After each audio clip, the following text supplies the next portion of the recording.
As you know, yung breaking news ngayon mga kababayan, si Mig Zubiri, Mig is out as Senate President, and Chis Escudero, yung aming kababayan dito sa Bicol, from Sorsogon mga kababayan, ay siyang bagong Senate President.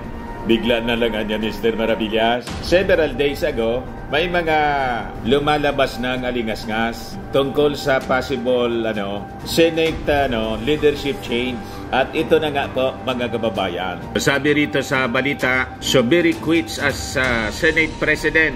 Zubiri steps down as Senate President, say nagbabagang mga balita at pagtalakay sa mga isyu ng lipunan. Bulsa, opinyon, banat at paglalantad sa katotohanan. Bulsa, what you see is what you get. You decide. He disobeyed powers that be. May parinig pa niya, Mr. Maravillas. Actually po, hindi man siya nag-step down talaga, kundi tinasik siya. Ang totoong kwento mga kababayan, tinalsik, alam na niya na hindi na siya Senate President kasi ang sabi sa mga balita, una nang nagpirmahan, kaya he was forced to quit the position as Senate President kasi 15 members ng Senado nagbotohan na po mga kababayan para palitan siya as Senate President at iluklok po si Chis Escudero bilang kanyang kapalit. Tama lang nga niya, Mr. Maravillas, na palitan si Mix kasi naging katawa-tawa yung Senado dahil sa Senate investigation ni Bato. Wala may na yung leadership niya, ni Mix po. Unang-una mga kababayan, doon pa lang sa pagpasa ng mga batas, priority bills, yung sa CHATSA, economic provisions po, malayo po sa leadership ng Congress, kay Martin Romualdez. Pero siyempre, hindi niya aminin mga kababayan. Sa kanyang speech, may parinig pa siya. Kasi daw, dinisobey niya yung powers that be. Malamang niya, Mr. Maravillas, dahil talaga doon sa Senate investigation ni Bato. Malamang po, kasi pati si Bato po, mangiyak-ngiyak po. Umiyak si Migs sa kanyang speech, nakisali po si Bato. Nakisali si Bato sa pag-iyak po ni Migs. Yan kasi si Jinggoy Estrada, tuwag-tuwa tuloy. Siya kasi mga kababayan yung bagong Senate President pro tempore, kapalit ni Senator Loren Ligarda po. So nagkaroon ng major reshuffling mga kababayan ng Senate leadership. Malamang niya, Mr. Maravillas, in the coming days. Pati yung mga standing committees, mapalitan kasama si Bato. Papatapusin mo na siguro si Bato. Hindi pa man kasama si Bato, mga kababayan, sa napapalitan as chairman committee ng public order and dangerous drugs. Kasi po, baliktad yung yung epekto ng kanyang Senate investigation, hindi man in aid of legislation, kundi destabilization. Nakita ninyo yung continuation po ng Senate hearing ni Bato. Kinontempt yung mga testigo. Unang kinontempt, pati kinulong mga kababayan si Picoy. Tapos, sinunod na po na kinontempt din kinontempt ni Bato si Picoy, kinontempt man ni Jinggoy mga kababayan si Morales. Damay-damay na. Kaya iyak-iyak si Bato mga kababayan nang matanggal si Migs as Senate President. Pinalitan mga kababayan ni Chis Escudero. Yan po yung balita ngayon sa Philippine Star at iba pang mga major dailies po.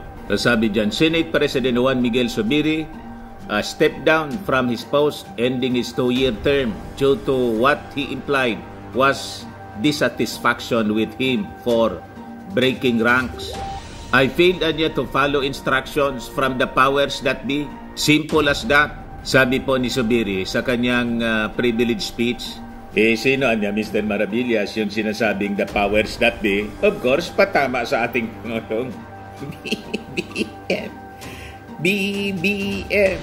Kasi siyempre, may impluensya sa pagpipili kung sino po yung magiging Senate President. That is normal. But before ko mga kababayan bigay sa inyo yung full story ng mga balitang yan, click subscribe muna dito sa ating YouTube channel and hit the notification bell para lagi po kayong updated sa mga kaganapan dito sa ating bansa.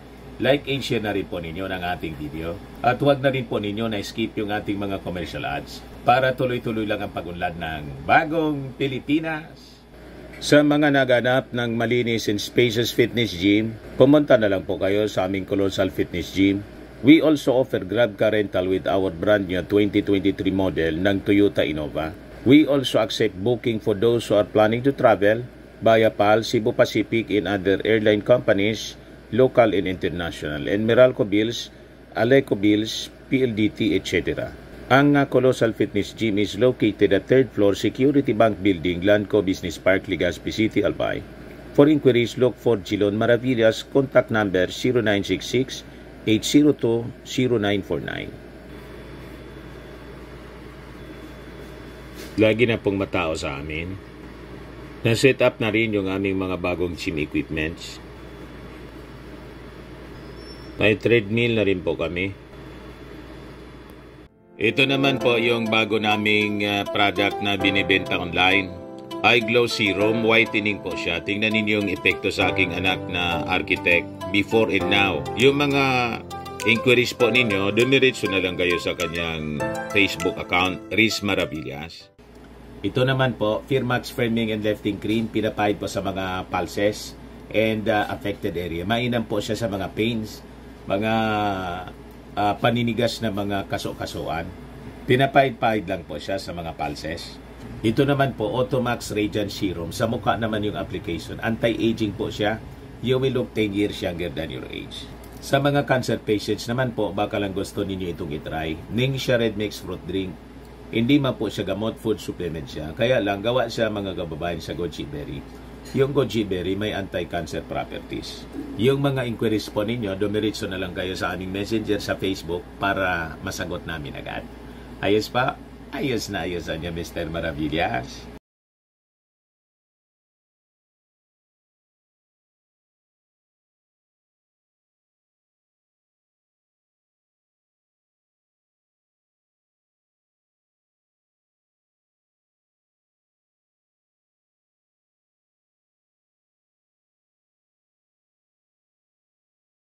Kahit anong administrasyon po, kung sino yung malapit sa Pangulo, sa among the senators, yan ang possible na magiging Senate President po. In like manner mga kababayan, sa pagiging Speaker of the House, kung sino yung may basbas, di ba? That is normal kasi yung agenda siyempre ng ating administrasyon. Lalo, halimbawa doon sa economic agenda, may na yung performance ni Migs. Lalo dito po sa kinausap na siya sa economic chatsa. Wala talaga po. Hindi niya marindahan. Malayo sa leadership ni Speaker Martin Romualdez. So ganon, dagdagan pa nitong destabilization. In aid of destabilization po na investigasyon. So siguro ito yung naging mitsa mga kababayan ng change in leadership sa Senado at ito yung minimin ni Mig Subiri kasi hindi niya marindahan si Bato kaya iyak na iyak si Bato. Bigoan niya Mr. Maravillas.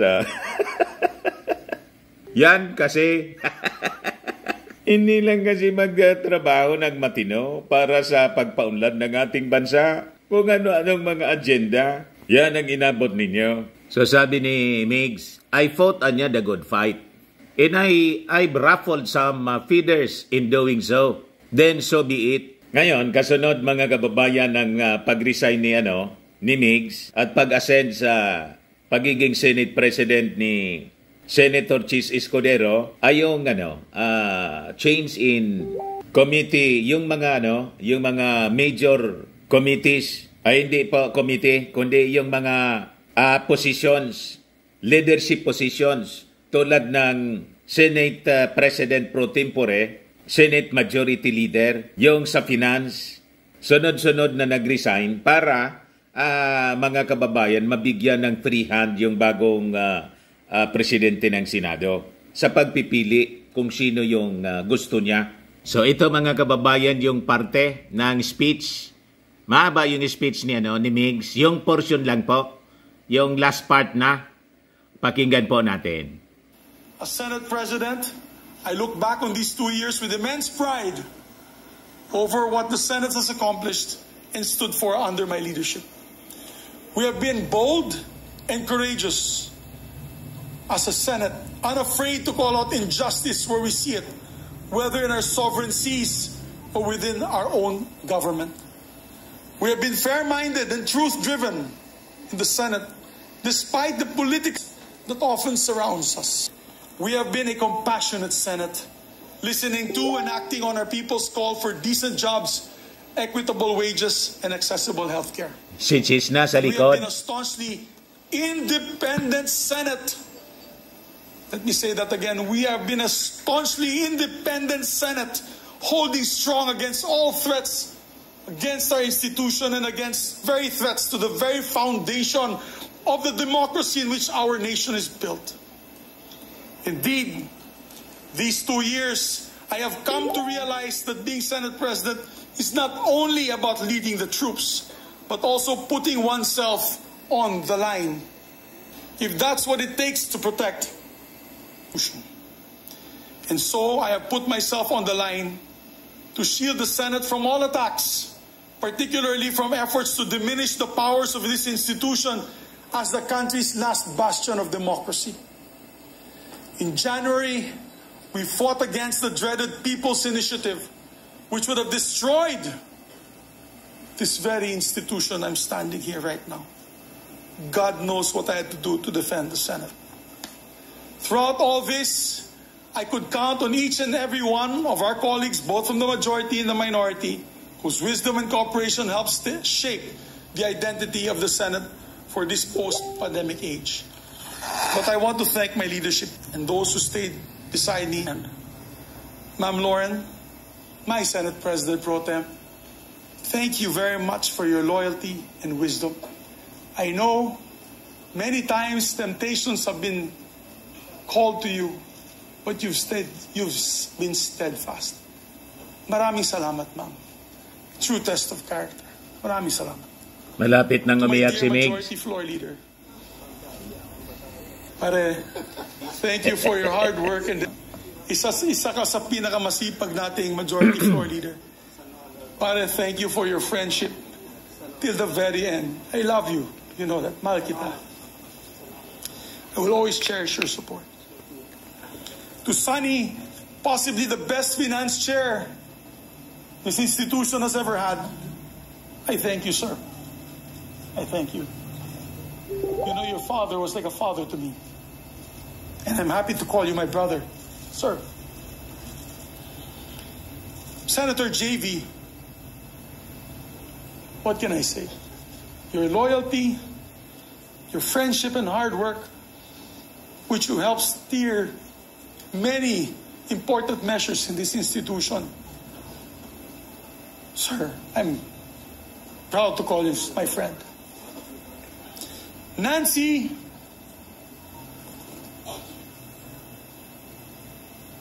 who's been loyal from day one as a friend, never waving. Thank you, my dear. I love you dearly and your family. Sherwin, my kumpadre. Pare. Iya ka na po. Salamat, pare. You are a good friend and kumpadre. I'm proud that you're the ninong of my son. To Bato de la Rosa. Yan, si Bato po. Sasama siya sa pag-iyak. Sir, I salute you, sir.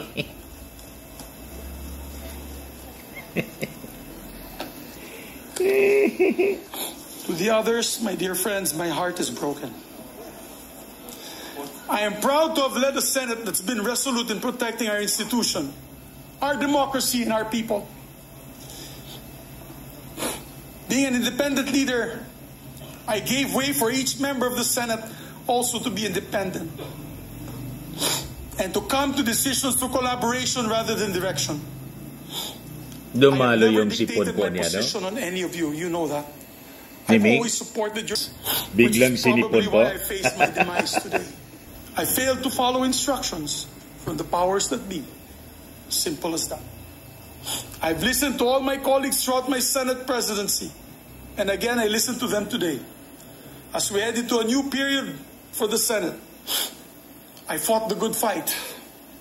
If I've ruffled some feathers in doing so, then so be it. Hindi ko tinanggap ang pagiging Pangulo ng Senado para lang hayaan na bumagsak ito. Today, I offer my resignation as Senate President of the Republic of the Philippines. And upon stepping down, I vow to serve as an independent member of the Senate. My allegiance as ever belonging only to the Filipino people. I leave with my head held high, knowing that I did what is right for the Senate and for the nation. I wish our new leadership the very best, and I pray that they will be steadfast in upholding the independence of this beloved institution. I will remain vigilant to make sure that the traditions and the rules of the Senate will remain steadfast. Once again, maraming salamat po. Mabuhay ang Senado, mabuhay ang Republika ng Pilipinas. Thank you very much, Senate President Juan Miguel Zubiri, for your heartfelt speech. We are grateful. Ayan po mga kababayan yung madamdaming speech ni Migs. Ito naman po si Bato abang nag-speech si Migs.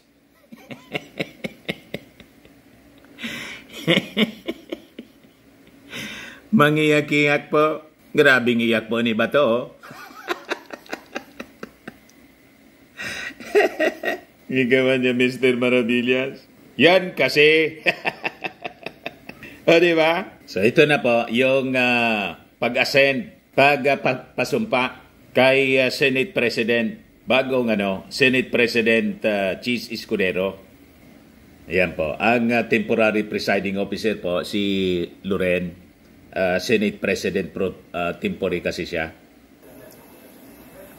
So ito na po siya, yung ceremony. May we ask the Senate President, Francis Chis Escudero, and his family to ascend to the rostrum to take his oath, and may we recognize the Benjamin of the House, the youngest member, Senator Mark Villar, to administer the oath.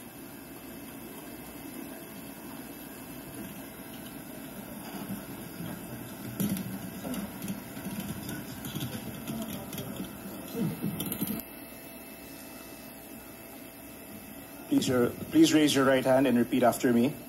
I state your name. Francis Joseph G. Escudero. Having been elected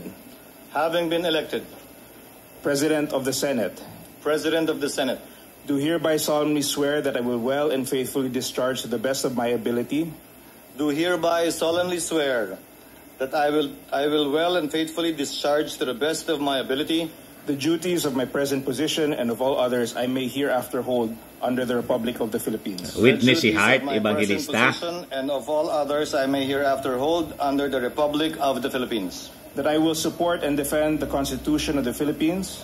That I will support and defend the Constitution of the Philippines. That I will obey the laws and legal orders and decrees promulgated by the duly constituted authorities. That I will obey the laws, the legal orders, and decrees promulgated by the duly constituted Tawang-tawa authorities si Hart. and maintain true faith and allegiance to the Republic of the Philippines. And that I impose this obligation upon myself voluntarily without mental reservation or purpose of evasion. And that I impose this obligation upon myself voluntarily without mental reservation or purpose of evasion. So help me God. So help me God. Yan. Congratulations. So ito na yung speech mga kababayan ni Chis. To make short remarks. Una sa lahat, nais kong pasalamatan si Senate President Zubiri sa kanyang talino, sa kanyang galing, sa kanyang pasensya, sa kanyang kasipagan, sa kanyang hindi may pagkakailang pagmamahal sa bayan at gayon din sa institusyong ito at sa ating mga kababayan. Hindi matatawaran at hindi kayang sabihin sa maikling talumpati ni Senate President Zubiri ang lahat ng mga tagumpay na nakamit niya sa loob na mahigit 2 taon at gayon din lahat ng mga pagbabagong nagawa niya sa loob at labas ng bulwagang ito. Si Senator Zubiri nakilala ko noong 1998 kasabay ni Senator Cayetano tulad ng sinabi niya. Spice Boys ang tawag sa kanila noon, Bright Boys ang tawag sa amin noon. Kami kumampi sa magkabilang panig. Magkaibang kulay ang aming dinala. Subalit sa labas ng ilaw ng kamera, sa labas ng mga debate sa Kongreso, hindi nagbago o nagiba ang aming relasyon. Minsan, sabi nga ni Alan, nagkakainitan, nagdedebate, pero kailanman, hindi na bago ang relasyong yon habang dumaloy ang taon. Magkasing tagal na kami ni Senate President Zubiri sa Senado at sa Kongreso. May konti lang ako na papel na ginampanan bilang gobernador sa aming lalawigan ng Sorsogon. My hats off to you, Senate President Zubiri. I salute you and I hope I will make you proud, you especially among all our other colleagues. And hopefully, you will not... Tagal na kami ni Senate President Zubiri sa Senado at sa Kongreso. May konti lang ako na papel na ginampanan bilang mas malayo po at mas marami kayong alam sa akin, lalo na bilang tagapangulo ng Senado. Sana magkasama pa rin tayo sa mga bagay na yan sa mga darating na panahon. Binabati ko rin ang ating Majority Leader na si Senator Joel Villanueva at ang ibang mga nagbitiw sa kanilang mga posisyon. Hindi ito ang katapusan, kaugnay ng ating pagtatrabaho ng sama-sama dito sa Senado. Lalo na si Senator Joel na alam ko ay maraming gabi ang kinuha natin mula sa kanyang asawa, mga anak at pamilya dahil nagsusunog siya ng kilay dito sa floor ng Senado para maipasa ang mga mahalagang panukalang batas na kinakailangan ng ating mga kababayan. Walang my team, walang your team para sa akin. Walang SP Migs, wala ring cheese para sa akin. Ang tingin ko sa bawat isa sa atin ay mga miyembro ng nag-iisang Senado. At kung may kulay man tayong dadalhin para sa akin, ang mga kulay na yan ay dapat sumasagisag sa bandila ng Pilipinas na hindi naman nagkataon lamang na nasa likod ko at nasa harapan natin ngayon. Kulay na puti na sumasagisag sa pagkakapantay-pantay ng bawat Pilipino. Kulay na pula na handa tayong pumatay, hindi lang palaging mamatay. Alang-alang sa kalayaan ng ating bansa. Asul, pagkakaroon ng Pilipinas ng sariling lahi na kakaiba sa ibang mga lahi. Kaya walang pwedeng magsabing pabor sino man sa isang bansa. Tayong lahat naniniwala ko, pabor sa Pilipino at sa Pilipinas. At pinakahuli, dilaw ang araw at mga tala. Sumasagisag na mataas na mga pangarap ng ating mga kababayan, mataas na pangarap natin para sa ating mga kababayan, upang sa gayon makamit nila ang matagal nilang minimithi na tunay na tulong at paggalinga mula sa nasyonal na pamahalaan. Naway sa bawat salitang bibigkasin natin dito, naway sa bawat gawain na ating gagawin dito, palagi tayong mapaalalahanan ng mga importanteng bagay na yan ng ating bandila na sumasagisag sa bansa at sa sambayanang Pilipino. Maraming salamat po muli sa tiwala at nakahanda po akong pagsilbihan kayo sa anumang makakaya natin habang sabay-sabay natin pinagsisilbihan ang bansa at ang sambayanang Pilipino. Thank you to my colleagues and thank you for everyone. So yan po yung maigsing speech ni Chis Escudero, bagong Senate President. So sabi sa mga lumalabas na balita, according to Senator Angara, there are 15 senators who voted to oust Zubiri. At least 13 senators should support the change of leadership before it can push through.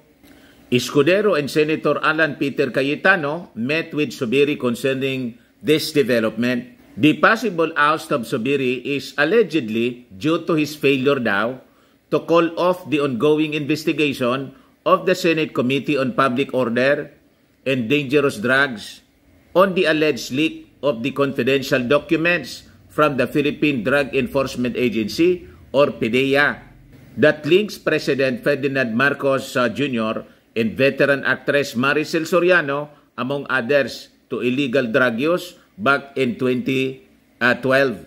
In the inquiry, former PDEA agent Jonathan Morales maintained that the leaked documents, which names Marcos and Soriano as targets for an anti-drug operation, were legitimate. Morales' claims, however, were denied by PDEA, saying that such documents do not exist in their database. Alaman talaga po. Until yung kaninang ginawa na continuation po ng Senate inquiry, lalong nagkadurog-durog. Nagkadurog-durog mga kababayan yung testimony ni Morales. Sabi nga natin, kinontempt ni Bato si Picoy. Kasi sabi ni Picoy, gawa-gawa kumantangan niya. Umusok si Bato po. Sinungaling kaya? Sinungaling. Ayun. Kinontempt din mga kababayan ni Jinggoy si Morales. So dalawa sila, mga kababayan na nakontempt at kinulong doon sa Senado sa pagsisinungaling. You see? The Senate President also allegedly failed to pass the priority measures of the Marcos administration, including the one for charter change. Under a new leadership, all Senate committees will be declared vacant.